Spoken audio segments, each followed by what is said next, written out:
ഭക്തനായുള്ള മുചുകുന്ദനു മോക്ഷം പാരാതെ ചെന്നു കൊടുത്ത കൃഷ്ണഹരി ദാനവന്മാരെയൊക്കെ വധിച്ചിട്ടു നന്മ വരുത്തിക്കൊടുത്ത കൃഷ്ണഹരി.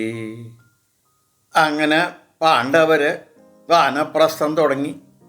നടന്ന് നടന്ന് കുറച്ച് ദൂരം കഴിഞ്ഞപ്പോണ്ട് ഒരു നായ അവരുടെ പിന്നാലെ കൂടി. പലതും ചെയ്തു നോക്കി. നായ അവരെ പിന്തുടർന്നുകൊണ്ടേയിരിക്കണു. അവരെ വിട്ടുപോവാൻ കൂട്ടാക്കണേയില്ല. അങ്ങനെ നടന്ന് ഹിമാലയ താഴ്വരയിലെത്തി. ഒരു ദിവസം അവിടെ വിശ്രമിച്ചു. അടുത്ത ദിവസം ഹിമാലയത്തിനെ ചുറ്റി അപ്പുറത്തേക്ക് കിടക്കാൻ വളരെയധികം ബുദ്ധിമുട്ടേണ്ടി വന്നു. അപ്പുറത്ത് കിടന്നപ്പോഴാണ് സ്ഥിതി അറിയണത്. ചുട്ടു പഴുത്ത മണലാരണ്യം. എന്തായാലും കഷ്ടപ്പെട്ട് അങ്ങനെ നടന്നുകൊണ്ടേ ഇരിക്കുമ്പോൾ ദൂരെ അവർക്ക് മന്ദരം, സുമേരു തുടങ്ങിയ പർവ്വതങ്ങളൊക്കെ കാണാൻ കഴിഞ്ഞു. നടന്നുകൊണ്ടേ ഇരിക്കുകയാണ്. ശരീരചിന്ത ഒട്ടുമില്ല. അതുകൊണ്ട് അവർക്ക് വിശപ്പും ദാഹമൊന്നും അനുഭവപ്പെട്ടും ഇല്ല. അല്പദൂരം കൂടി അങ്ങോട്ട് നീങ്ങിയപ്പോൾ ഏറ്റവും പിറകിലായിട്ട് നടന്നിരുന്ന ദ്രൗപദി തളർന്ന് അവിടെ വീണു മരിക്കുകയും ചെയ്തു. തിരിഞ്ഞു നോക്കാണ്ടുള്ള നടത്താണ് യുധിഷ്ഠിരൻ്റെ. ഈ ദ്രൗപദി വീണ് കിടക്കുന്നത് ഭീമൻ കണ്ടിട്ട് ഓടിച്ചെന്ന് യുധിഷ്ഠിരനോട് വിവരം പറഞ്ഞു. പക്ഷേ അദ്ദേഹത്തിന് യാതൊരു കൂസലും ഇല്ല. നടന്നുകൊണ്ടേ ഇരിക്കുക. എല്ലാവരും പിന്നാലെ നടന്നു. അപ്പം ഭീമനൊരു സംശയം. ഭീമൻ യുധിഷ്ഠിരനോട് ചോദിച്ചു, യാതൊരു അധർമ്മവും പ്രവർത്തിക്കാത്ത ഈ പാഞ്ചാലി എന്തേ ഇപ്പം വീഴാൻ കാരണം? യുധിഷ്ഠിരൻ പറയാണ്, ഭീമ, എല്ലാവരെയും സമന്മാരായി കാണേണ്ടിയിരുന്ന അവള് അർജുനനോട് ഒരു പ്രത്യേക മമത വെച്ച് പുലർത്തിയിരുന്നു. അതുകൊണ്ടാണ് വീണത് എന്ന് യുധിഷ്ഠിരൻ പറഞ്ഞു. വീണ്ടും കുറച്ച് ദൂരം കൂടി അങ്ങോട്ട് പോയപ്പോൾ തേജോമയനായ ഒരു പുരുഷൻ അവരുടെ മുമ്പിൽ പ്രത്യക്ഷനായി. പാണ്ഡവരെല്ലാം കൂടി ഈ മരുഭൂമിയിൽ ഇങ്ങനൊരു പുരുഷൻ വന്ന് നിൽക്കുന്നത് കണ്ടപ്പോൾ അത്ഭുതത്തോടുകൂടി നോക്കി. അപ്പോൾ ആ പുരുഷൻ പറയാണ്, ഞാൻ അഗ്നിയാണ്. അർജുനൻ്റെയും വസുദേവൻ്റെയും കാരുണ്യത്താൽ ഖാണ്ഡവ വനം ദഹിപ്പിച്ചത് ഞാനാണ്.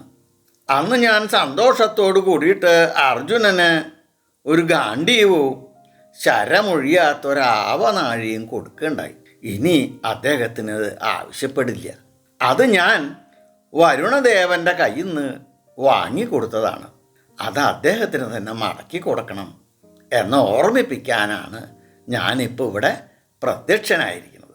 എല്ലാവരും അവരവരുടെ ആടയാഭരണങ്ങളും അവരവരുടെ ആയുധങ്ങളൊക്കെ ഉപേക്ഷിച്ചിട്ടാണ് ഹസ്തിനപുര രാജധാനിയിൽ നിന്ന് പുറപ്പെട്ടത്. പക്ഷേ അർജുനൻ ആ ഗാണ്ഡീവവും അവനാഴിയൊന്നും ഉപേക്ഷിച്ചില്ല. അത് തൻ്റേതാണ്, തൻ്റെ സന്തത സഹചാരിയാണ് എന്നൊരു തോന്നലുണ്ടായിരുന്നിരിക്കാം. എന്തായാലും അത് കയ്യിലുണ്ടായിരുന്നു. അഗ്നി ഭഗവാൻ പറഞ്ഞു അത് വരുണന് തിരിച്ചു കൊടുക്കുമെന്ന്. അപ്പം ഇത്തിരി നടന്നപ്പോൾ അവിടെയുണ്ട് ഒരു വിശാലമായ തണ്ണീർത്തടം. അർജുനൻ ഭക്തി പുരസരം ഗാണ്ഡീവവും ആ വില്ലൊഴിയാത്ത ആവനാഴിയും അവിടെ സമർപ്പിച്ച് തൊഴുത് നടകൊണ്ടു.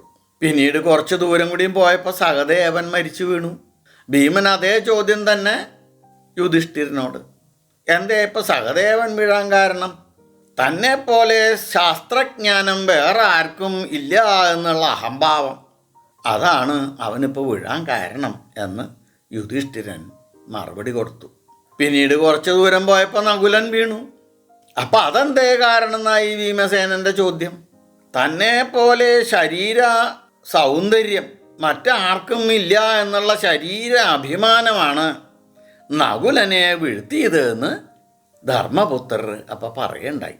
അനന്തരം അർജുനൻ വീണു. ഞാൻ ഒറ്റയ്ക്ക് തന്നെ ശത്രുക്കളെ മുഴുവൻ ജയിക്കാനുള്ള കഴിവുണ്ട് എന്നുള്ള ഹൂങ്ക്, അത് മറ്റു വില്ലാളി വീരന്മാരെ അപമാനിച്ചതുപോലെയല്ലേ? അതാണ് അർജുനൻ ഇപ്പോൾ വീഴാൻ കാരണം. അവസാനമായിട്ട് ഭീമനും വീണു. അപ്പോൾ ഭീമൻ്റെ ആത്മാവ് യുധിഷ്ഠിരനോട് ചോദിക്കുകയാണ്, ഇപ്പം ഞാൻ എന്താ വീണേ? മറ്റുള്ളവർക്കുണ്ടോ എന്ന് അന്വേഷിക്കാണ്ട് അവനവൻ്റെ കാര്യം മാത്രം എപ്പോഴും നടത്താൻ ശ്രമിക്കുക.